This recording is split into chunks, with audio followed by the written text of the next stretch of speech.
तो इस एनिमे की शुरुआत में हम एक लड़के को देखते हैं जो कि रात को अपने घर की तरफ जा रहा था, पर रास्ते में वो एक चोर को देखता है जो दो लड़कियों को परेशान कर रहा था। ये देखकर वो लड़का उन लड़कियों को बचाने की कोशिश करता है, लेकिन इस चोर का चाकू हाथापाई में लड़के के पेट के अंदर घुस जाता है, जिसकी वजह से उसकी वहीं पर मौत हो जाती है। जिसके बाद अगली सुबह उस लड़के की आंख किसी दूसरी जगह पर खुलती है, जहाँ वो देखता है कि वो एक छोटा बच्चा बन चुका है। ये देखकर उसे पहले तो कुछ समझ नहीं आता, पर अपने आसपास की चीजें देखने के बाद उसे पता चल जाता है कि वो उन लड़कियों को बचाते हुए मारा गया था और अब उसका पुनर्जन्म इस 3 साल के बच्चे के रूप में हुआ है, जिसका नाम काइन है। अब जब वो ये सब सोच ही रहा था, तभी एक लिली नाम की मेड उसे वहाँ खाना खिलाने के लिए आ जाती है, जिससे वो बातों बातों में जान लेता है कि वो इस वक्त एक ऐसी दुनिया में है जहाँ लोग मैजिक का इस्तेमाल करना जानते हैं और उसी दुनिया की एक कंट्री के एक शहर में वो रहता है। साथ ही उसे ये भी पता चलता है कि उसके फादर इस सिटी के मिलिट्री जनरल है,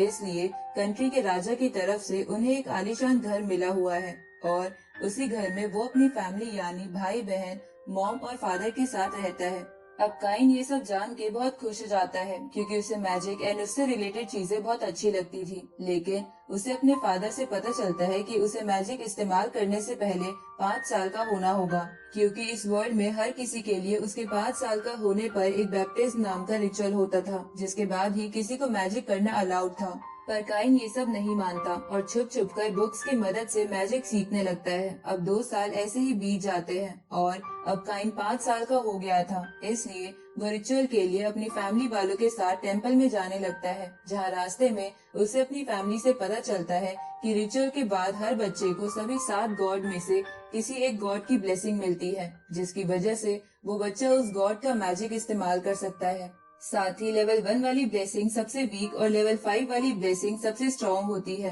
अब काइन रिचुअल के लिए टेंपल में आ जाता है, जहाँ जब वो रिचुअल कर रहा था तो वो अचानक से टेलीपोर्ट होकर सभी 7 गॉड के सामने आ जाता है, जहाँ सभी गॉड्स उसे बताते हैं कि हम सबने तुम्हें एक खास काम के लिए चुना है। साथ ही वो सभी 7 गॉड्स लेवल 10 वाली ब्लेसिंग काइन को दे देते हैं, जिसे देखकर काइन चौंक जाता है और उन ब्लेसिंग्स को एक हाइडिंग पावर से कम कर देता है, ताकि वो एक नॉर्मल इंसान की तरह जी सके। पर वो अपनी मैजिक पावर छुपाना भूल जाता है और जब उसकी फैमिली को उसकी मैजिक पावर का पता चलता है तो वो हैरान हो जाती है, क्योंकि काइन के पास 5 साल का होने के बावजूद भी एक सोल्जर जितनी मैजिक पावर थी। इसलिए काइन के फादर उसे ये मैजिक पावर किसी को भी दिखाने से मना करते हैं, ताकि किसी को ये ना लगे कि काइन ने चीटिंग से अपनी मैजिक पावर को बढ़ाया है।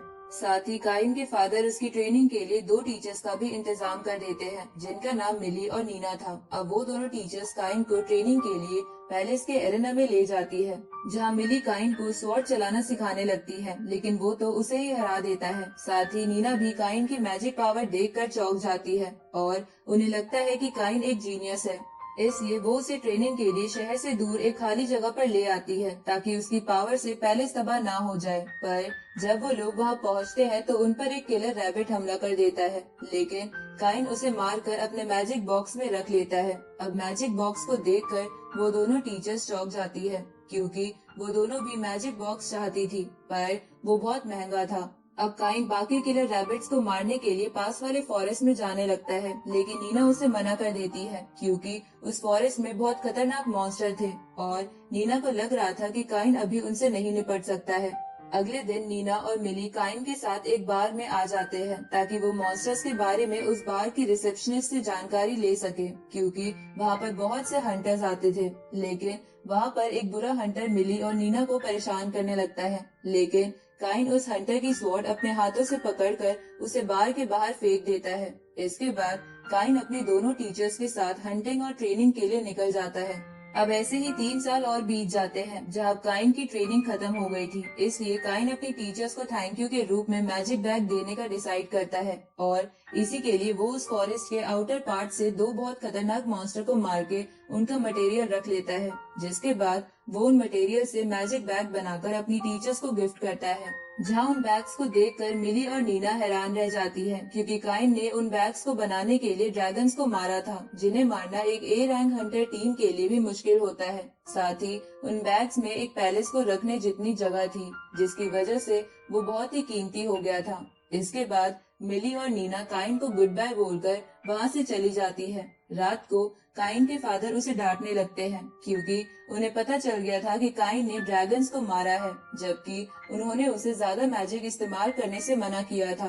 अब हम 2 साल के बाद का सीन देखते हैं, जहाँ काइन अपनी फैमिली के साथ कैपिटल में जा रहा था ताकि उसकी बड़ी बहन का एडमिशन रॉयल स्कूल में हो सके। लेकिन वहाँ जाते समय काइन को अपनी सर्च स्किल्स की मदद से पता चलता है कि वहाँ से कुछ दूरी पर बहुत से मॉन्स्टर्स ने कुछ सैनिकों को घेर रखा है। अब ये जानकर वो बहुत तेजी से उन सैनिकों को बचाने के लिए जाने लगता है और कुछ ही सेकंड्स में वहाँ पहुँचने के बाद सभी मॉन्स्टर्स को मार देता है। तभी वहाँ उसके फादर भी आ जाते हैं, जिसके बाद उन्हें पता चलता है कि वो सभी सैनिक रॉयल गाड़ी को लेकर वहाँ से जा रहे थे। उसी वक्त गाड़ी के अंदर से राजकुमारी टेलेस्टिया और उसकी दोस्त सिल्क बाहर निकलती है, पर वो दोनों डरी हुई थी। तो काइन अपने मैजिक से उन्हें रिलैक्स कर देता है, जिसकी वजह से उन दोनों को काइन पसंद आने लगता है, क्योंकि गाड़ी के अंदर से उन्होंने काइन को लड़ते हुए भी देखा था। इसके बाद वो सभी कैपिटल की तरफ जाने लगते हैं, लेकिन सिल्क और टेलेस्टिया काइन को अपने से दूर नहीं होने देती। अब थोड़े दिनों के बाद वो कैपिटल में पहुंच जाते हैं, जहां जब राजा को जब ये बात पता चलती है कि काइन ने सिल्क और टेलेस्टिया की जान बचाई थी, तो वो काइन को एक रॉयल टाइटल के साथ एक मेंशन और कुछ कॉइन्स भी दे देता है। इसके बाद राजा काइन और उसके फादर को अपने रूम में बुलाकर काइन की शादी टेलेस्टिया से करने की बात करता है, क्योंकि वो काइन की पावर के बारे में सुनकर काफी इम्प्रेस हो चुका था। साथ ही किंग का राइट हैंड यानी सिल्क का फादर भी काइन को सिल्क से शादी करने के लिए कहता है। तो काइन ये सुनकर सोच में पड़ जाता है, लेकिन वो राजा को मना भी नहीं कर सकता था, इसलिए वो ना चाहते हुए भी उन दोनों से शादी करने के लिए मान जाता है। तो फिलहाल के लिए काइन की सीक्रेटली उन दोनों से एंगेजमेंट भी करा दी जाती है। आगे काइन टेम्पल में जाकर गॉड से मिलता है, जहाँ सभी गॉड्स काइन से कहते हैं कि हम यहाँ बैठे बैठे बोर हो रहे हैं, इसलिए तुम्हें हमारे लिए कुछ करना होगा। ये सुनकर काइन अपनी बहन की दोस्त की शॉप में आ जाता है, जिसके फादर टॉयज बनाया करते थे। अब उस फादर से मिलकर काइन एक ब्लूप्रिंट दिखाते हुए उन्हें एक रिवर्सी नाम की गेम बनाने को कहता है, क्योंकि रिवर्सी के बारे में यहाँ कोई नहीं जानता था। साथ ही इससे गॉड्स की बोरियत भी दूर हो सकती थी। तो वो फादर काफी मेहनत करने के बाद रिवर्सी गेम क्रिएट कर देता है, जिसे देखकर काइन खुश हो जाता है, क्योंकि वो परफेक्ट बनी थी। इसलिए वो उस फादर को कुछ गोल्ड कॉइन्स देकर उनसे और भी रिवर्सी बनाने को बोलता है, ताकि वो दोनों उसका बिजनेस करके पैसे कमा सके। इसके बाद काइन सभी गॉड्स के पास आकर उन्हें वो गेम सिखा देता है। तो गॉड्स को वो गेम काफी पसंद आ जाती है और वो हर वक्त वही खेलने लगते हैं। आगे काइन किंग की एक पार्टी में आ जाता है, जहाँ सिल्क काइन के पास आकर उसे बातें करने लगती है। तभी वहाँ एक बदमाश बच्चा आकर सिल्क को इम्प्रेस करने के लिए काइन का मजाक उड़ाने लगता है और उसे फाइट के लिए चैलेंज भी कर देता है। लेकिन जब उसे पता चलता है कि काइन के पास रॉयल टाइटल है, तो वो अपने दोस्तों के साथ वहाँ से भाग जाता है। ये देखकर सिल्क बहुत खुश हो जाती है और काइन को डेट पर चलने को कहती है। उसी वक्त टेलेस्टिया भी वहाँ आकर यही बात बोलती है, पर तभी वहाँ राजा आकर काइन से बात करने के लिए उसे एक रूम में ले आते हैं, जहाँ काइन राजा को रिवर्सी गेम गिफ्ट करता है, जो राजा को भी काफी पसंद आती है। जिसके बाद राजा काइन को सिल्क और टेलेस्टिया के साथ एंगेजमेंट वाली बात सीक्रेट रखने को कहता है, क्योंकि वो लोग अभी बहुत छोटे थे। तो काइन इसके लिए मान जाता है। अगले दिन काइन राजा के गिफ्ट किए हुए पैलेस में आ गया था, पर काइन देखता है कि वो मेंशन काफी गंदा और वीरान पड़ा हुआ है। तो वो अपने मैजिक की मदद से कुछ ही सेकंड्स में पूरे मेंशन को साफ और नया कर देता है। तभी वहाँ लिली भी कुछ सर्वेंट्स और एक बटलर जिसका नाम कोलन था उनके साथ आ जाती है और काइन को बताती है कि उसके फादर ने उन्हें यहाँ काइन की मदद के लिए भेजा है। अब कुछ देर बाद काइन के फैमिली वाले भी काइन के मेंशन को देखने के लिए आते हैं, जहाँ काइन के फादर उसे कहते हैं कि भले ही ये मेंशन काफी बड़ा और सुंदर है, लेकिन ये एक नोबल मेंशन की तरह नहीं लग रहा है, क्योंकि हर नोबल मेंशन में कुछ यूनिक चीजें होती है। तो ये सुनकर काइन वहाँ एक ग्रेट ए मॉन्स्टर की बॉडी लगा देता है, जिसको उसने कुछ दिन पहले हंट किया था। तो उस मॉन्स्टर को देखकर काइन के फादर हैरान हो जाते हैं। उसी वक्त उन सबको काइन की मॉम की चीख सुनाई देती है, जो बाथरूम में जेट स्प्रे की वजह से डर गई थी, क्योंकि उन्होंने पहले ऐसा कुछ नहीं देखा था, लेकिन उन्हें ये पसंद भी बहुत आया था। तो काइन के फादर भी जेट स्प्रे का इस्तेमाल करते हैं और उन्हें भी वो बहुत पसंद आता है, इसलिए वो काइन को वो स्प्रे अपने खुद के पैलेस में लगाने को बोल देते हैं। इसके बाद उसके फादर काइन को सभी नोबल्स को एक पार्टी देने के लिए कहते हैं, जिसके लिए काइन मान जाता है और शाम को पार्टी के लिए प्लानिंग करने लगता है, जहां वो सबसे पहले अपने मैजिक से ग्लो करने वाला ग्लास बनाता है। साथ ही वो वहाँ के शेफ को हैमबर्गर और सोडा वाटर बनाने की रेसिपी देता है, क्योंकि ये दोनों चीजें इस वर्ल्ड के लिए बिल्कुल नई थी। इसके बाद काइन पार्टी के लिए सभी को इनविटेशन भिजवा देता है, लेकिन वो राजा को इनविटेशन नहीं दे सकता था क्योंकि उसका रॉयल टाइटल अभी इतना बड़ा नहीं था। लेकिन राजा उससे जबरदस्ती इनविटेशन ले लेता है। आगे सभी नॉबल्स काइन की पार्टी के लिए आ जाते हैं, जहां सभी लोगों को काइन की पार्टी की तैयारी काफी पसंद आती है और जब राजा पार्टी में मौजूद फूड खाता है तो उन्हें वो बहुत पसंद आता है। पर एक नोबल पार्टी को बिगाड़ने की कोशिश कर रहा था क्योंकि वो काइन से चिढ़ता था, पर राजा उसे धमकाकर भगा देता है। अब कुछ दिन बीत जाते हैं, जहाँ एक दिन काइन रॉयल पैलेस के गार्ड्स के वाइस कैप्टन से मिलने के लिए आता है, क्योंकि वो हंट किए गए कुछ मॉन्स्टर्स की बॉडी रॉयल गार्ड्स को देना चाहता था। पर जब वो उन मॉन्स्टर्स की बॉडी को बाहर निकालता है तो उसे देखकर वाइस कैप्टन चौंक जाता है, क्योंकि वो सभी मॉन्स्टर ए ग्रेड से ऊपर के मॉन्स्टर थे। इसके बाद वाइस कैप्टन काइन को अपने सभी सोल्जर से मिलवाने के लिए ले आता है और उन्हें काइन की ताकत के बारे में बताने लगता है, लेकिन उन सोल्जर्स को इस बात पर विश्वास नहीं हो रहा था। इसलिए उनमें से एक सोल्जर काइन से फाइट के लिए आगे आ जाता है, लेकिन काइन अपने एक ही अटैक से उसकी स्वॉर्ड को तोड़ देता है। तभी वहाँ उनकी कैप्टन भी आ जाती है, जो कि एक एल्फ थी और उसे लग रहा था कि उसके सोल्जर काइन को परेशान कर रहे हैं। तो वाइस कैप्टन उसे सारी बात बताता है कि काइन बहुत ताकतवर है और वो बस उसके साथ प्रैक्टिस कर रहे थे। तो ये जानकर कैप्टन भी काइन को बैटल के लिए चैलेंज कर देती है। इसके बाद वो दोनों वहीं पर लड़ने लग जाते हैं, जहाँ काइन उस कैप्टन को भी हरा देता है, जिसको देखकर कैप्टन, जिसका नाम तेजुओना था, वो काइन से इम्प्रेस हो जाती है और वो उसे गले लगाते हुए कहती है कि मैंने डिसाइड कर लिया है कि जब तुम बड़े हो जाओगे तो मैं तुमसे ही शादी करूंगी। तो ये बात काइन जाकर राजा को बताता है। साथ ही वहाँ पर काइन के फादर भी थे, जो काइन को बताते हैं कि तेजुओना एल्फ कंट्री की प्रिंसेस है, पर वो अपने आप को साबित करने के लिए यहाँ आकर रॉयल गार्ड की ड्यूटी कर रही है। ये जानकर काइन शॉक हो जाता है। तभी राजा कहता है कि क्योंकि तेजुओना एक प्रिंसेस है, इसलिए मैं उसे किसी से शादी करने से नहीं रोक सकता। अब राजा तेजुओना को सिल्क और टेलेस्टिया की एंगेजमेंट वाली बात बता देता है, जिसे सुनकर तेजुओना शॉक तो होती है, लेकिन वो फिर भी अपने फैसले से पीछे नहीं हटती, जिसकी वजह से राजा भी अब कुछ नहीं कर सकता था। आगे राजा सोचने लगता है कि आखिर काइन इतना ताकतवर कैसे है, जो उसने तेजुओना को भी हरा दिया। तभी उसे उसका मंत्री एक आइडिया देता है, जिसके बाद हम अगले दिन का सीन देखते हैं, जहाँ किंग काइन को अपने पास एक बुक पढ़वाने के लिए बुलाता है, जिसको उनमें से कोई भी नहीं पढ़ पाया था, क्योंकि उसकी लैंग्वेज जापानीज थी, जिसके बारे में वो लोग नहीं जानते थे। पर जब काइन इस बुक को पढ़ता है तो उसे उस बुक की लैंग्वेज समझ आ जाती है और उसे पता चलता है कि इस बुक को यहाँ के फर्स्ट राजा ने लिखा था, जो कि खुद अर्थ से टेलीपोर्ट होकर यहाँ आए थे।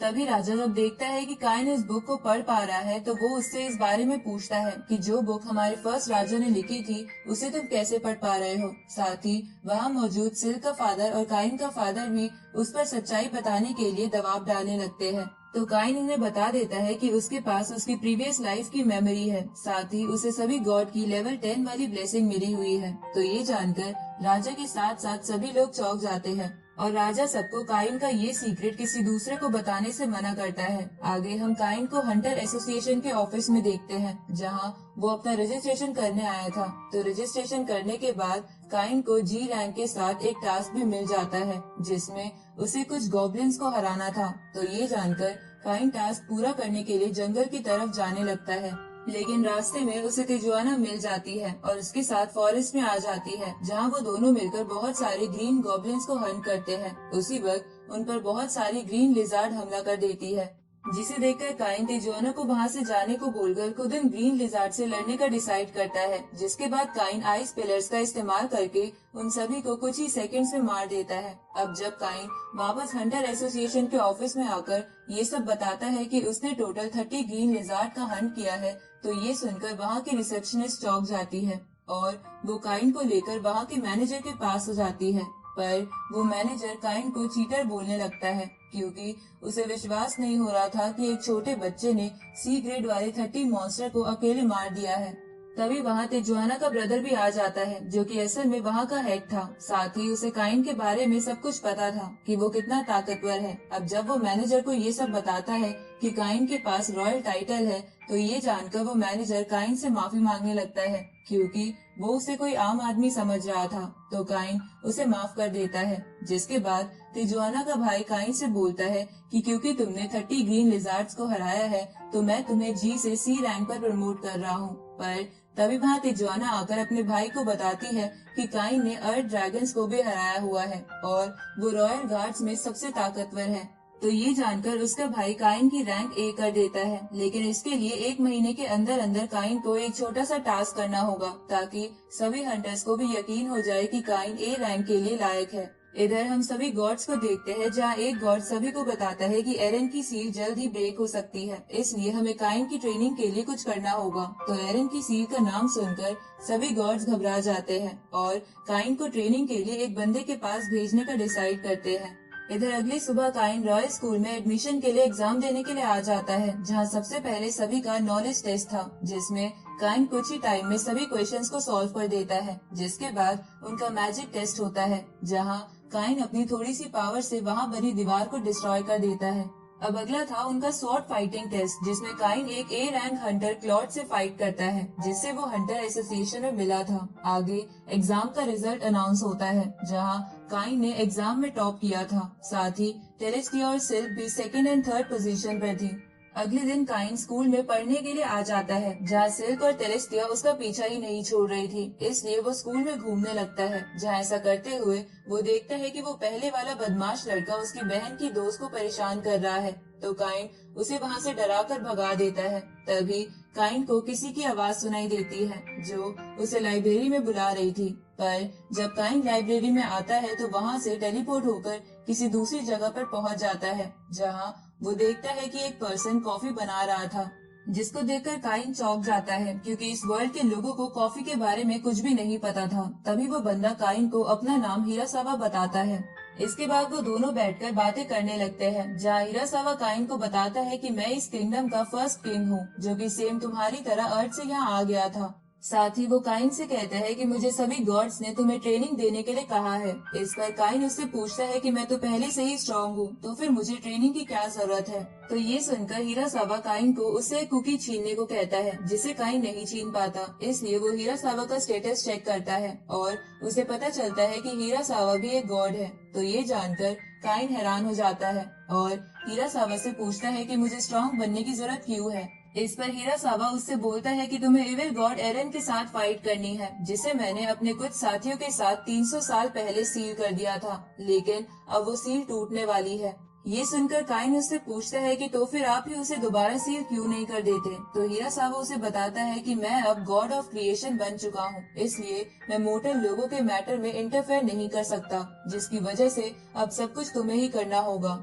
इसके बाद वो काइन के साथ दूर एक ओशन के ऊपर आ जाता है, जहाँ काइन हिरासावा से पूछता है कि मुझे इस वर्ल्ड में पुनर्जन्म करके क्यों बुलाया गया है। ये सुन के हिरासावा उससे कहते हैं कि ये बात मैं तुम्हें तुम्हारी ट्रेनिंग के एंड में बताऊंगा, इसलिए तुम बस अभी ट्रेनिंग पर ध्यान दो। अब हिरासावा काइन को उसकी पहली ट्रेनिंग के बारे में बताता है कि उसे उस ओशन से वापस हिरासावा के घर तक मॉन्स्टर से लड़ते हुए पहुँचना होगा। साथ ही काइन को टाइम की भी चिंता करने की कोई जरूरत नहीं है, क्योंकि यहाँ का 1 साल बाहरी दुनिया के 1 दिन के बराबर होता है। अब काइन की फर्स्ट ट्रेनिंग स्टार्ट हो जाती है, जहाँ वो मॉन्स्टर्स को मारते हुए उस जंगल को क्रॉस करने लगता है, जहाँ उसे रास्ते में एक घायल व्हाइट फॉक्स मिलती है, जिसे काइन अपने मैजिक से हील कर देता है। साथ ही वो उसका नाम हाकू रख देता है। जिसके बाद वो दोनों मॉन्स्टर के साथ फाइट करते करते जंगल क्रॉस करने लगते हैं, जहाँ काइन को उस जंगल को क्रॉस करने में 4 साल लग जाते हैं। अब हिरासावा वहाँ अपने एल्फ फ्रेंड को बुलाते हुए काइन से कहता है कि अब तुम्हें इस बंदे को फाइट में हराना होगा, और जब तुम इसे हरा दोगे तो तुम्हारी ट्रेनिंग खत्म हो जाएगी। इसके बाद काइन उस एल्फ से फाइट करने के लिए आ जाता है, लेकिन वो एल्फ काइन को काफी आसानी से हरा देता है। लेकिन काइन हार नहीं मानता और अपनी पूरी मेहनत से ट्रेनिंग करता है। इस बीच काइन को उस एल्फ यानी हिरासावा के फ्रेंड के घर पर एक बेबी ड्रैगन मिलता है, जिसे काइन अपना पेट बना लेता है। अब ऐसा करते हुए 1 साल बीत जाता है, जहाँ फाइनली काइन ने उस एल्फ को हरा दिया था। इसके बाद हिरासावा काइन को सब सच बता देता है कि 300 साल पहले तक एरन बाकी गॉड्स की तरह एक गॉड था, लेकिन वो धीरे धीरे बुरा बनता गया और अपनी पावर से उन लोगों को आपस में लड़वाने लगा। इसलिए यहाँ के बाकी गॉड्स ने हमारी दुनिया यानी जापान से मुझे और मेरे कुछ दोस्तों को समन किया, क्योंकि गॉड होने की वजह से वो मोर्टल लोगों के बीच में नहीं आ सकते थे। इसलिए उन्होंने हमें एक सील देकर एरन को रोकने के लिए कहा, जिसमें हम कामयाब भी हो गए। लेकिन इसमें मेरे 2 दोस्तों की मौत हो गई, जो और कोई नहीं बल्कि तुम्हारे पेरेंट्स थे, और इसलिए ही तुम्हें इस वर्ल्ड में बुलाया है। ये सुन के काइन अपने पेरेंट्स की ग्रेव के पास जाकर रोने लगता है, क्योंकि वो अपने पेरेंट्स से बहुत प्यार करता था। इसलिए वो डिसाइड करता है कि वो एरन को हराकर सबको जरूर बचाएगा। इसके बाद काइन हिरासावा से वापस मोटर वर्ल्ड में जाने की परमिशन मांगता है, क्योंकि वो पिछले 5 साल यानी 5 दिनों से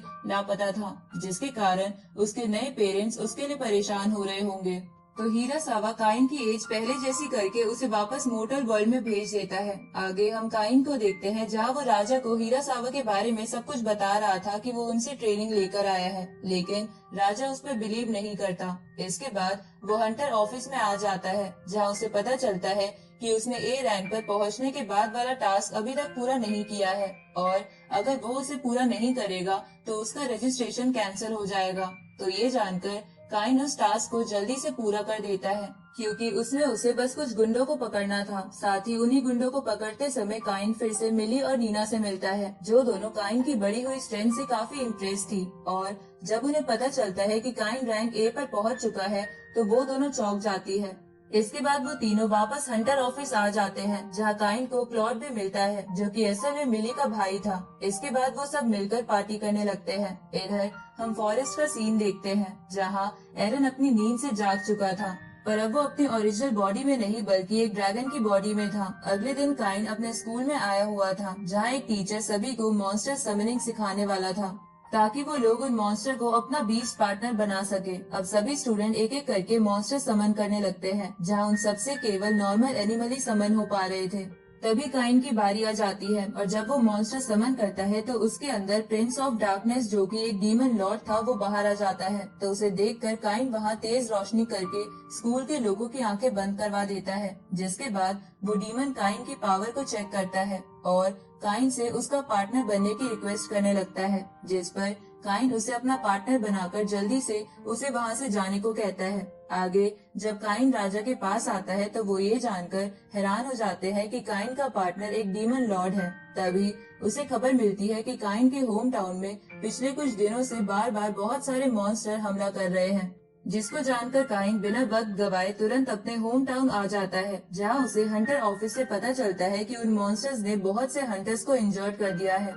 तभी वहां नीना और मिली भी आ जाती है, क्योंकि उन्हें भी इस टाउन में चल रही प्रॉब्लम को इन्वेस्टिगेट करने का मिशन मिला था। इसके बाद काइन फॉरेस्ट में आकर हाकू और बेबी ड्रैगन को समन करके उनके साथ मॉन्स्टर्स को मारते हुए इन्वेस्टिगेशन करने लगता है, लेकिन तभी उसे अजीब सी फीलिंग आती है। इसलिए वो प्रिंस ऑफ डार्कनेस को समन करके उसे फॉरेस्ट के बारे में सब कुछ पता करने को कहता है। इस पर प्रिंस ऑफ डार्कनेस अपने एक सर्वेंट को समन करता है, क्योंकि वो सर्वेंट इन्वेस्टिगेशन में माहिर था। अब वो दोनों इन्वेस्टिगेशन करने लगते हैं, जहां उन्हें पता चलता है कि एक जगह पर बहुत सारे मॉन्स्टर्स जमा हो रहे हैं, साथ ही वहां पर कोई और ताकतवर चीज भी है।